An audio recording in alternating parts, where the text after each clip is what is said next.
You're listening to TehachaPod with Budge, Corey Costelloe, and Greg Garrett. TehachaPod time again. Budge, Corey Costelloe today. Corey, how are you? Doing well, doing well. And we've welcomed in Hamed Jones. Welcome back to Tehachapi for at least the third time? Third time, yes. Thank you. Welcome back, our finance director here at the City of Tehachapi. And today, I was watching and monitoring social media on some of the posts, and then Corey had a conversation with you, and we thought, we should get together and help provide a little bit more information on what's coming forward, what the City Council approved and asked us to do. Let's talk a little bit about that. We're going to do it kind of brief, but we want to make sure we're telling the public where to go to get the information to educate themselves. Yeah, so we're in kind of in a weird election period right now. We haven't quite got to the filing deadlines for a lot of things. So back on July 18th, the City Council approved putting what we're referring to as the City of Tehachapi Local Control Essential Services measure on the ballot, which is a 1 cent sales tax increase, which would take our sales tax in the City of Tehachapi from 7.25% to 8.25%. A lot of communities around us have that already. And so right now there's no, I guess they call them measure letters. Usually they give a letter of the alphabet to the measure. We don't have one yet. And the County of Kern has a very similar measure that they're putting forward for their voters outside of the city limits to be applied just outside the city limits. And they don't have a measure number or letter yet either. So it's a little confusing. I think some folks are confusing the two, thinking that they live in the city, they're going to vote on the counties and the cities, or they live in the county, they're going to vote on the cities. And so we just want to sort of let folks and point folks to the right direction on how to get the information about the city's measure, because that is the one that's going to impact the City of Tehachapi and the one that our residents will be voting on. And the one thing that I've seen is that confusion, I think, and I think very due in part that there's no letters assigned to any of these measures. It's still very early on, but there's confusion by people out in the public, and very rightfully so, is that they think that there's, with these two different measures that are proposed, one in the city and the one in the county, they overlap, and it wouldn't be 8.25, it would be a 9.25 cumulative, like the city gets 1%, the county gets a 1%, but that's not what it is. Hamed, can you kind of help straighten us out and make sure we get a better understanding of what's being proposed to the public? Yeah, sure, absolutely. So yeah, you're correct. It's not going to be doubling up or going to 9.25%. So the sales tax would go to 8.25% in the city limits. So any retail, all that within city limits goes to 8.25. Then you've got the county pieces on unincorporated areas, and so they would also go from 7.25 to 8.25 in those unincorporated areas. So I like to think of Old Town or the Golden Hills area. Those businesses, sales tax would be 8.25, and then the businesses within city limits, 8.25 as well. Yeah. And to put it really simply, say the city's measure passes, and so you would go to McDonald's and buy a hamburger, you'd pay the 8.25% on your bill. If you went to Frosty King and out in Old Town, and you would pay that same 8.25% on your bill.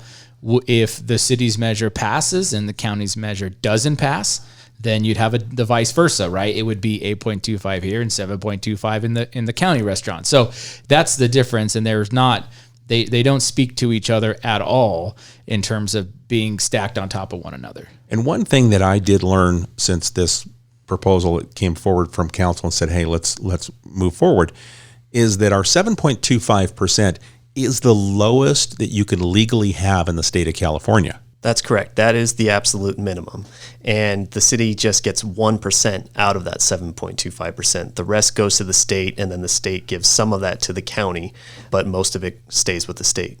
And then with that's been in place for decades. Yeah, decades, ever since the first, sales tax ordinance was established. I think when was it? How about? I want to say it was the 1970s when they set the base rate at 7.25 in the state. It was a while ago. Yeah, I want to say that was 1970s. So it's been a long time. And the legal maximum is 10.25%, which Lancaster, Palmdale currently have. So right now, from where we're at the lowest that you possibly can have in the state of California versus the highest, there's a big difference. Yeah. And even with the understanding that there is a separation, I think a lot of people have a difficulty understanding, because there's a lot of new people that have moved to Tehachapi in the last couple of years, is that we all, whether you're in Bear Valley, Stallion Springs, here in the city, Golden Hills, you write Tehachapi 93561 on your envelopes. Yeah. And there's not that separation or designation.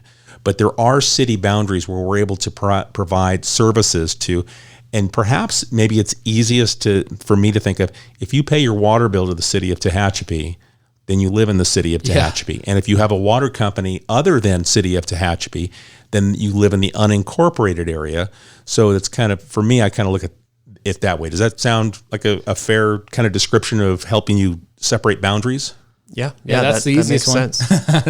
That's an easy one for sure. And then also just the, and I know the County of Kern is doing some community meetings, and I think there'll be some confusion, but those are all happening in areas outside of the city for a reason. They're happening at Golden Hill CSD, Bear Valley eventually, Stallion Springs, all the areas not in the city, all the people that will be voting on their measure, which is totally separate. We share some common sort of themes in our measures in terms of what we're trying to accomplish, but we've made it very clear, and we've actually also set up a website. So go to our website, liveuptehachapi.com/local control, and you can find the previous podcast that we did to discuss this measure.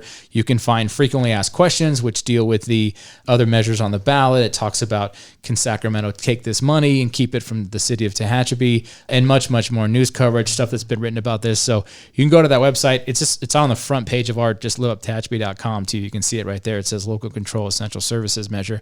Click on that to get all the information. Well, I think you mentioned one of those frequently asked questions that I've heard, and I think let's hit on that a little bit.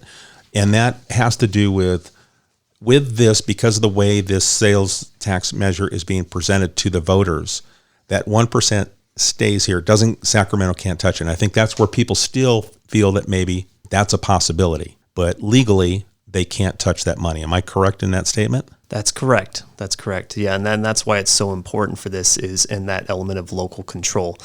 Over the years, there's been so many kind of state takeaways from redevelopment agencies to different propositions where they're withholding some of our funds and maybe paying us back later on. But that's why this is so important, is that this is one way where we can keep some of this revenue for the city. That's important. And then, Corey, through your economic development, you see the amount of people that come into the city to make purchases. We have a population of roughly 10,000 people within the city, but those that actually come in the economic impact area, what are those numbers? So those numbers, it varies upon businesses, but obviously if you just look at our Walmart, our Home Depot, some of the big sales tax generators in terms of foot traffic, they're a regional draw. And so you're looking at an area of about 250,000 residents or so, maybe even a little bit more. And then of course you also think about our gas stations, which draw from a larger area, because those are passing through. Those are folks on their way to Las Vegas from Bakersfield or Fresno specifically. We're kind of right in the middle, and we're a perfect travel stop, and we see that quite a bit. And so those folks come in, they make a deposit, so to speak, and they purchase their goods, and then they leave. And so the beauty of really this opportunity is, it's not just going to be generated by, let's say, 10,000 people that live inside the city limits. City residents will see, and they're already getting that now. They're getting a benefit from folks shopping in our community that don't necessarily live inside. And so there's services that get delivered with that revenue that's generated from the sales tax. And I want to bring up one thing else too that was brought up. I think it's been a lot of folks want to talk about accountability. And this is on the FAQ sheet on our website. Hamid, I know we've spoken about this, I think, in the past, but the intention of this measure, if it's approved, these funds will sort of be separated, and people will be able to see that these are measure whatever the letter's going to be funds in the future, and those will kind of be separated and allocated separately in the budget, so folks can give feedback on that. Yeah, absolutely. We fully plan on tracking that revenue separately, either by its own fund or its own set of revenue accounts. And then, like you said, through the budget process, I think we'll identify how that money is going to be spent. And so, we're all about transparency. We want to show all of that. So it's a part of the budget process and part of the feedback that we get from council and from the community. And I think we'll even be able to tag projects and things in the future. And a lot of this isn't about going bigger, and we've talked about maintaining a lot of the essential services, just with the rising costs of our fire contract specifically. In order to pay that, other things will have to go away. And so that was really what our focus and what our outreach has shown, is that Fire protection is important. Preventing crime is important. Our local 911 dispatch is important. And those things need to be maintained. And so those are the things that we're looking to pretty much maintain with these funds. And there's a lot of other things too that we do, I think, in the city that are above and beyond. They're special, and we'd hate for the special things to have to go away. And so we're really looking at, for the most part though, I know if you look at a city like Bakersfield, when their Measure N passed, they've built a lot of things, a lot of park redevelopment, that sort of thing. They're kind of a different business model than us because of the amount of money that they brought in with their sales tax revenue. We're not looking to build bigger and better. It would be more along the lines of maintaining what we have and be able to keep that level of service up, which is what we're growing. We've grown used to here in Tehachapi. Well, let's talk about this process briefly. This has been more than a year that it was identified that the fire contract was going to grow and it would have to be addressed. And we were asked to look at different avenues. And so that's been a year-long process, but part of it was doing the polling in the community to find out these things that you just mentioned. Yeah, and that was really these are all the feedback. You'll find these on the website. You'll find these surveys and these polls that were done. They're posted on the liveuptehachapi.com/local control, so you can see the reports and the questions that were asked back in August of last year. And more recently, when the thought of potentially putting a measure forward as an opportunity for funding was presented. And you'll see the responses of your neighbors and folks that live in the city, what they really wanted. They valued fire protection heavily. They valued protecting drinking water, which is something that is always important in the West as we talk about water all the time. And then, of course, preventing crime. We've talked about it. The lowest, if not one of the lowest, crime rates in the county of Kern. And the Tehachapi Police Department is a full-service police department, including local 911 dispatch, which also was prioritized very heavily. When you're in the city, you call 911, it's picked up on C Street, and they know exactly where you're at when you call from Black Oak Drive. They're not in Bishop, they're not in Bakersfield, trying to direct a crew that's not a city crew to an emergency. They don't know exactly where the street's at. So it's so important when those seconds matter that you have that local dispatcher on the line. So we've been able and been blessed to have a local dispatch center, and that scored very highly in terms of people wanting to maintain that in an emergency situation. And then Hamed, as we look at this money would go into the general fund. Is that correct? Correct. And then the essential services that we talk about that are paid from the general fund, it's about infrastructure and maintaining that and having the funds to be able to maintain the standards that we have. And that comes out of the general fund. So you there's not any leeway to take that money and put it somewhere else. Correct. I mean, general fund, it's the most important fund, I would say, for any city. And it is discretionary revenue, but primarily general funds are always going to be funding your police, your fire, and some of your street rehab. And those are kind of the largest ones. And that kind of fits in with what the priorities, were coming back from our surveys from the community. And so, you do have your other funds like water and wastewater, and those are enterprise funds. They're supposed to be self-sufficient. However, general fund can be used to fund some of those if needed. And so with water being one of the top priorities, if there is a need there, some of this money can be transferred to the water fund. Corey, let's talk about the web page that is there again, because it's important that the information is there so people can make an educated decision. Mm-hmm. And again, what are some of the things that they're going to find on our webpage? So you can go to liveuptehachapi.com, and right there on the front page, you'll see that Essential Services Local Control banner, or you can just go to liveuptehachapi.com/local control. There'll be a home screen sort of that just shows you right away this was presented to the council, what a yes vote means, what a no vote means in terms of service levels. It also has the ballot language, so asking about adopting a 1-cent sales tax measure.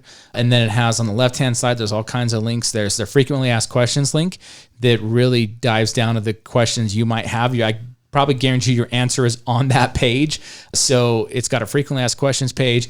There's a link to the podcast we did a day or two after the council decided to put this on the ballot unanimously. There is a page that's got media coverage, so everyone from the Tehachapi News, the Bakersfield Californian, Channel 29, that have done stories about this measure, that is on there as well. And so there, and like I said, there's a bunch of information that you can get the surveys, you can get the polls that were done through our consultants, so all that's on the site.